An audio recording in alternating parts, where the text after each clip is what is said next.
Saat ini Bang Ais sudah di dalam area rumah contoh teman-teman. Tadi pas kita keliling di kawasan Kota Cakra juga udah sempat singgung mengenai program pra-KPR dari Kota Cakra.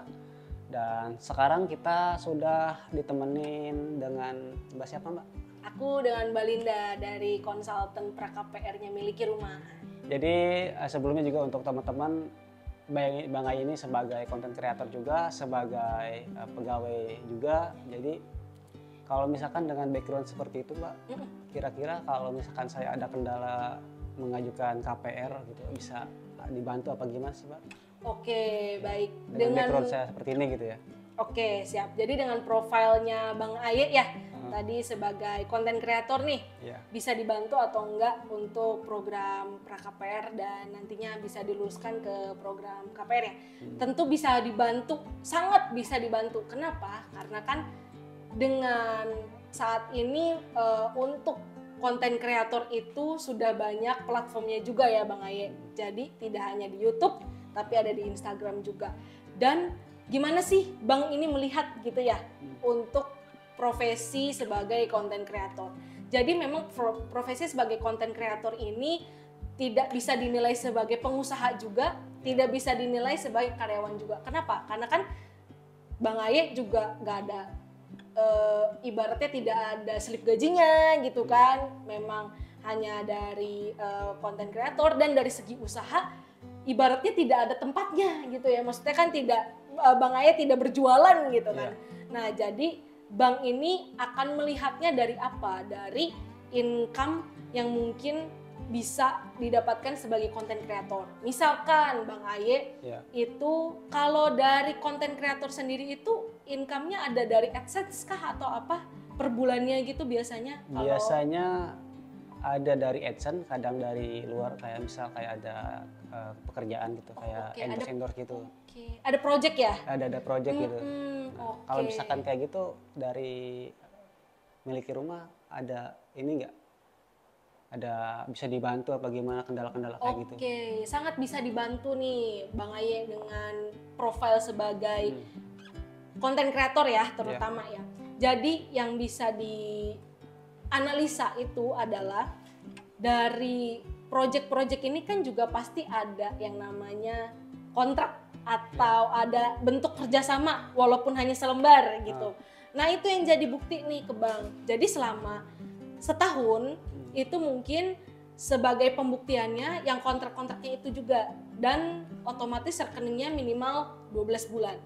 Jadi memang untuk yang pekerjaan konten kreator kenapa butuh waktu lebih panjang untuk pemenuhan berkasnya atau minimum ketentuannya, karena itu tadi fluktuatif Bang Aye. Jadi kadang Bang Aye rame nih di awal tahun sama akhir tahun karena kan ada mungkin eventnya mau menjelang tahun baru gitu atau ada apa gitu ya Bang Aye.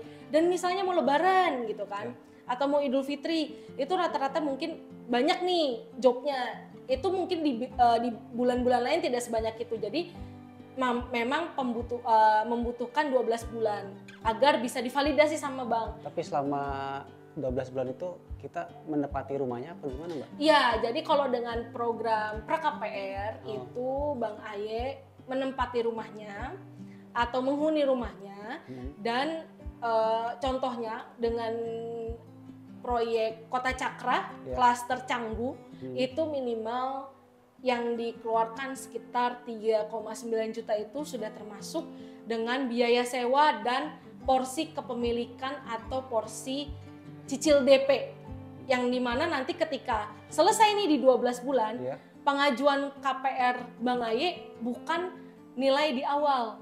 Katakanlah kalau Canggu kan 394 nih Bang Aye, udah bukan 394 lagi, udah turun.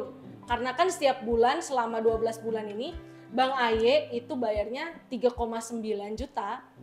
Itu sudah include dengan cicil DP dan ada biaya sewanya di Kota Cakra itu sendiri gitu sih Bang Aye.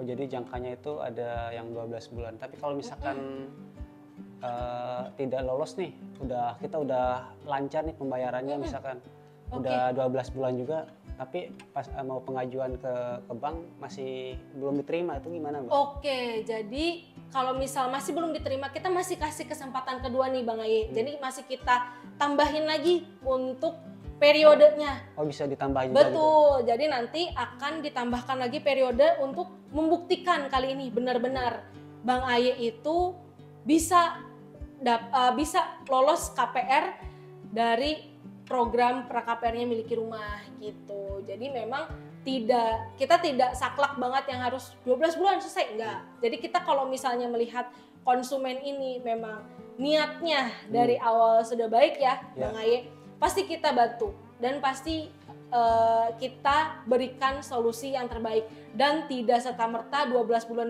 itu ketok palu 12 bulan gitu, enggak. Jadi kita akan melihat lagi nanti akan ditambahnya berapa lagi nih periode bulannya gitu Bang Aye. Oh, bisa ditambah jadi 24 bulan gitu ya? Bisa Bang Aye.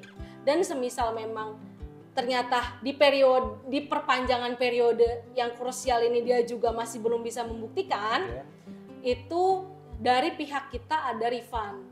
Nah, total refundnya ada berapa? Total persentase refundnya berapa? Itu tercantum di dalam kontrak ketika pertama kali tanda tangan dengan Miliki Rumah untuk program pra-KPR-nya. Jadi kalau misalkan ada namanya juga kan kita mengajukan KPR gitu ya.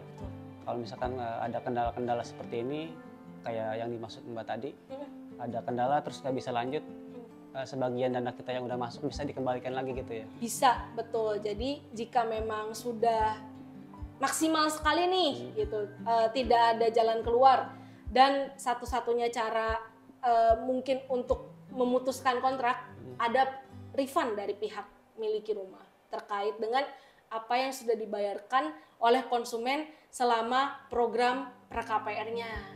Semua yang kita bantu dari program pra-KPR Miliki Rumah bisa punya rumah dan bisa kita loloskan ke KPR gitu Bang Aye. Jadi memang butuh komitmen gak cuma dari Miliki Rumah tapi dari konsumennya juga nih gitu. Dari kesimpulan pra-KPR itu sebetulnya ditujukan untuk orang-orang yang seperti apa sih Pak? Oh oke. Jadi kalau itu? Oke, siap Bang Aye. Jadi kalau untuk pra-KPR sendiri itu sebenarnya ditujukan untuk siapa saja, untuk semua orang. Nah, dengan program pra-KPR-nya Miliki Rumah dan untuk di mana nanti akan kita bantu untuk sampai lolos ke KPR, semua itu bisa kita bantu. Dan pra-KPR ini tidak hanya untuk pegawai ataupun misalnya yang memiliki fixed income gitu ya Bang Aye, tapi untuk semua sektor. Mau itu ya untuk yang ada kendalanya juga di checking bisa kita bantu. Terus yang punya pekerjaan yang agak informal seperti Bang Aye nih, konten kreator gitu. Terus yang lain-lainnya bisa kita bantu. Untuk pedagang bakso pun bisa kita bantu gitu. Pokoknya semua profesi, nggak hanya konten kreator. Betul. Ojek ataupun segala macam profesi itu bisa dibantu. Ya, semua bisa dibantu dengan program pra-KPR-nya Miliki Rumah. Nah, teman-teman, kurang lebih kita udah mendengar ya penjelasan dari Mbak Linda mengenai pra-KPR seperti apa. Jadi kalau misalkan kalian ingin lebih jelas lagi, bisa langsung datang ke Kota Cakra Tiga Raksa. Nanti kalian bisa konsultasi dengan Mbak Linda ataupun dengan Pak Imam di sini, bisa langsung dibantu ya. Jadi terima kasih banyak teman-teman. Nanti kita lanjut ngajakin kalian keliling kawasan Kota Cakra. Jadi terima kasih dan sampai jumpa teman-teman.